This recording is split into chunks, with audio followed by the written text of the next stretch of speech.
ಸಂಘದ ಪದಾಧಿಕಾರಿಗಳೇ ಮತ್ತು ರಾಜ್ಯದ ಮೂಲೆ ಮೂಲೆಯಿಂದ ಇವತ್ತು ಎಲ್ಲ ನನ್ನ ಮಹಿಳಾ ನೌಕರಸ್ಥೆ, ಬಹಳ ಸಂತೋಷ ಅನ್ಸುತ್ತೆ. ಮಹಿಳೆ ನಡೆದು ಬಂದಂತ ದಾರಿ, ನಾನು ಭಾಷಣ ಒಂದ್ ಸ್ವಲ್ಪ ಜಾಸ್ತಿ ಮಾಡಬೇಕು ಅಂತ ನನಗೆ ಆಸೆ ಇತ್ತು. ಯಾಕಂದ್ರೆ ನಾವೆಲ್ಲ ಮಹಿಳೆ, ನಮಗೆ ಬೇರೆ ಜಾತಿ ಇಲ್ಲ, ನಮಗೆ ಯಾವ ಪಕ್ಷ ಇಲ್ಲ, ಮಹಿಳಾ ಜಾತಿ ಒಂದೇ. ಮಹಿಳೆಗೆ ಶಕ್ತಿ ತುಂಬಬೇಕನ್ನೋದು ಒಂದೇ ನಮ್ಮೆಲ್ಲರ ಕನಸು, ನಮ್ಮೆಲ್ಲರ ಉದ್ದೇಶ. ಮಹಿಳೆ ಅಂತಂದ್ರೆ ನನಗೆ ಬಹಳಷ್ಟು ಹೆಮ್ಮೆ.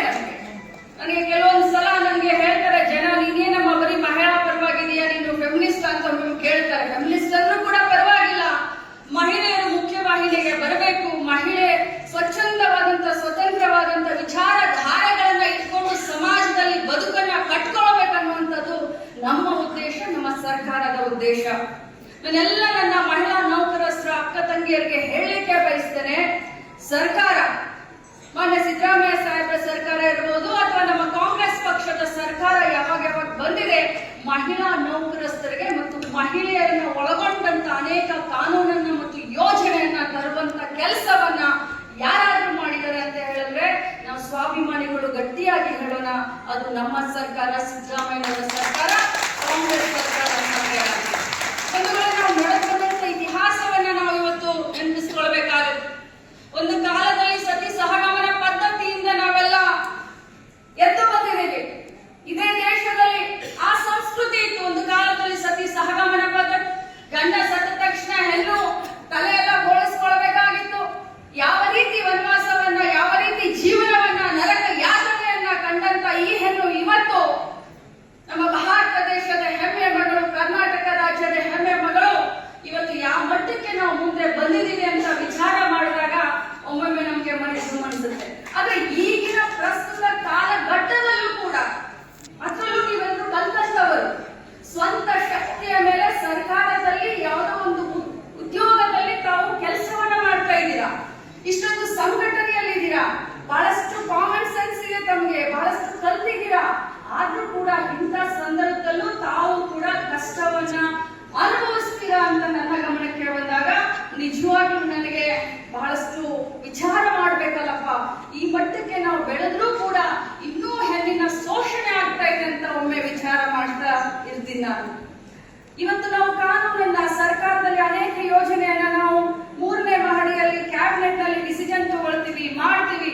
ಆದ್ರೆ ಆ ಸರ್ಕಾರಿ ಯೋಜನೆಗಳನ್ನ ಬೇರೆ ಮಟ್ಟಕ್ಕೆ ತೆಗೆದುಕೊಂಡು ಹೋಗಿ ಯಶಸ್ವಿ ಯಾರು ಮಾಡ್ತಾರೆ ಅಂತಂದ್ರೆ ಅದು ನೀವೆಲ್ಲ ಮಾಡ್ತೀರಿ ಅಂತ ಬಹಳಷ್ಟು ಹೆಮ್ಮೆಯಿಂದ ಹೇಳಲಿಕ್ಕೆ ಬಯಸ್ತೇನೆ. ಇದು ಯಾವುದೇ ಸರ್ಕಾರಕ್ಕೆ ಒಳ್ಳೆ ಹೆಸರು ಬರಬೇಕಾದ್ರೆ, ಕೆಟ್ಟ ಹೆಸರು ಬರಬೇಕಾದ್ರೆ ಸರ್ಕಾರಿ ನೌಕರಸ್ಥರ ಪಾತ್ರ ಬಹಳಷ್ಟಿರುತ್ತೆ.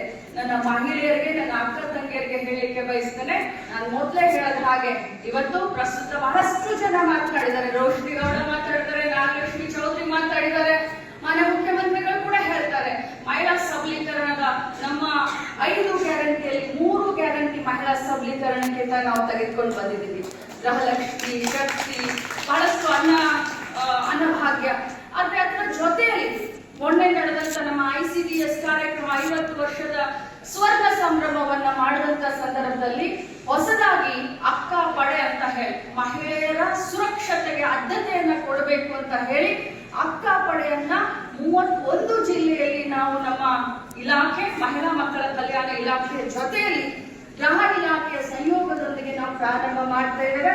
ಅತಿ ಶೀಘ್ರದಲ್ಲಿ ಅದರ ಬಗ್ಗೆ ಅರಿವನ್ನ ಮೂಡಿಸಲಿಕ್ಕೆ ತಮ್ಮ ಸಂಘಟಕರಿಗೆ ಅದರ ಬಗ್ಗೆ ಏನೇನು ಇದಾವೆ, ಅದರ ಆಗು ಹೋಗುಗಳು ಯಾವ ರೀತಿ, ಅಕ್ಕ ಪಡೆ ಯಾವ ರೀತಿ ಕೆಲಸ ಮಾಡುತ್ತೆ, ಅಕ್ಕ ಪಡೆಯನ್ನ ತಾವು ಯಾವ ರೀತಿ ಬಳಸ್ಕೊಳ್ಬಹುದು ಅನ್ನೋದನ್ನ, ಆ ಸುತ್ತೋಲೆಯನ್ನ ತಮ್ಮ ಅಧ್ಯಕ್ಷ ಕೈಗೆ ನಾನು ಕೊಡ್ತೀನಿ.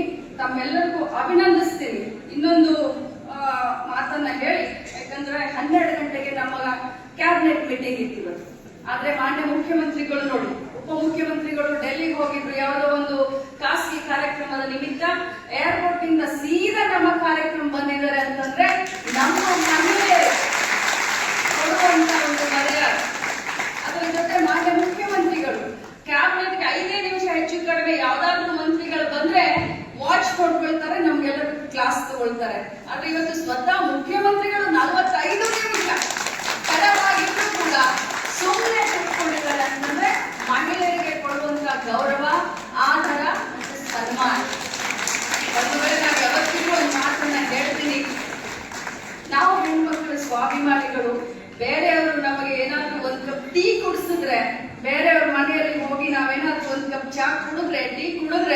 ಅದು ನಮಗೆ ಋಣ ಆಗುತ್ತೆ. ಯಾವಾಗ ನಾವು ಅವ್ರನ್ನ ನಮ್ಮ ಮನೆಗೆ ಕರೆದು ಟೀ ಜೊತೆಯಲ್ಲಿ ಉಪಮಾನ ಕೊಟ್ಟಾಗ ನಮ್ಮ ಋಣ ಕಡಿಮೆ ಆಗುತ್ತೆ ಅಂತ. ಆದ್ರೆ ಇವತ್ತು ಒಂದ್ ಮಾತನ್ನ ಹೇಳಲಿಕ್ಕೆ ಬಯಸ್ತೇನೆ, ಅಲ್ಲಿಂದ ಇಲ್ಲಿಯವರೆಗೆ ಕಾಂಗ್ರೆಸ್ ಪಕ್ಷ ಮಹಿಳೆಯರ ಬಗ್ಗೆ, ಮಹಿಳೆಯರಿಗೋಸ್ಕರ ಇದ್ದಂತ ಸರ್ಕಾರ ಮಾಡ್ತಾ ಇರುವಂತಹ ಯೋಜನೆಗಳು ನಾವು ಕೃತಜ್ಞತೆಯನ್ನು ಸಲ್ಲಿಸಬೇಕು. ಹಾಗೆ ಹೇಳಿದ್ರು, ತಾವು ಎದ್ದು ನಮಸ್ಕಾರ ಮಾಡಬಾರ್ದು, ಇದು ನಮ್ಮ ಹಕ್ಕು. ಆ ಹಕ್ಕನ್ನ ಇವತ್ತು ಋತುಚಕ್ರ ರಜೆಯನ್ನ 1 ವರ್ಷಕ್ಕೆ 12 ದಿನ, ಪಾಪ ರೋಶ್ನಿ ಓದ್ಬೇಕಾದ್ರೆ ಏನು ಹೆಚ್ಚು ಕಡಿಮೆ ಮಾಡಿದ್ರು. ಮಾಡ್ಬೇಕಾದ್ರೆ ಹೇಗಿತ್ತು ಗೊತ್ತಾ, 26 ವರ್ಷದ ಹಿಂದೆ ದದಬಬ ಅಂತ ಇದ್ದೆ, ಇವತ್ತು ಹಾಗೆ ಪಾಪ ಪ್ರಯತ್ನ ಮಾಡಿದ್ರು, ಪ್ರಯತ್ನವಾದಿಗಳಿದ್ದಾರೆ. ನನ್ನ ಇಲಾಖೆಯಲ್ಲಿ ಈ ಮಹಿಳಾ ನೌಕರರ ಸಂಘಕ್ಕೆ ಒಂದು ಆಫೀಸ್ಗೆ ಮಾನ್ಯ ಹೊರಟ್ಟಿ ಸಾಹೇಬರು ಹೇಳಲಿಕ್ಕೆ ಒಂದು ಆಫೀಸ್ ಅನ್ನು ಕೊಟ್ಟಿದ್ದೇನೆ. ನಾನು ಮಾನ್ಯ ಮುಖ್ಯಮಂತ್ರಿಗಳ ಹತ್ರ ಚರ್ಚೆ ಮಾಡಿ, ಯಾಕಂದ್ರೆ ನಾನು ಒಬ್ಬ ಮಹಿಳೆ ಇದ್ದೇನೆ, ಸೊ ಖಂಡಿತವಾಗ್ಲೂ ತಮ್ಮನ್ನ ಅಲ್ಲಿಂದ ಹೊರಗಡೆ ಕಳಿಸಲ್ಲ. ಯಾಕಂದ್ರೆ ಅದು ನನ್ನ ಮರ್ಯಾದೆ ಪ್ರಶ್ನೆ. ನಾನು ಯಾವತ್ತೂ ನನ್ನ ಬಿಟ್ಕೊಡೋದಿಲ್ಲ. ಮಾನ್ಯ ಮುಖ್ಯಮಂತ್ರಿಗಳ ಪರ್ಮಿಷನ್ ತೆಗೆದುಕೊಂಡು ಉಪಮುಖ್ಯಮಂತ್ರಿಗಳ ಹತ್ರ ಮಾತನಾಡಿ ತಮಗೆ ಅದನ್ನ ಆಫೀಸ್ ಅನ್ನ ಯಾವ ರೀತಿ ನಾವು ಕೊಡಬಹುದು ಅನ್ನೋದ್ರ ಬಗ್ಗೆ ನಾನು ಗಮನ ಹರಿಸ್ತೀನಿ ಅಂತ ಹೇಳಿ ತಮ್ಮೆಲ್ಲರಿಗೂ ಅಭಿನಂದನೆ ಸಲ್ಲಿಸ್ತೀನಿ. ಕಾನೂನಿನ ಅರಿವು, ತಮ್ಮ ಹಕ್ಕಿನ ಅರಿವನ್ನ ತಾವು ಇಟ್ಕೊಳ್ಬೇಕು. ಅವಾಗ ಬೇರೆಯವರಿಗೆ ಕಾನೂನಿನ ಅರಿವು ಮತ್ತು ಹಕ್ಕಿನ ಅರಿವನ್ನ ಕೊಡ್ಲಿಕ್ಕೆ ಸಾಧ್ಯ.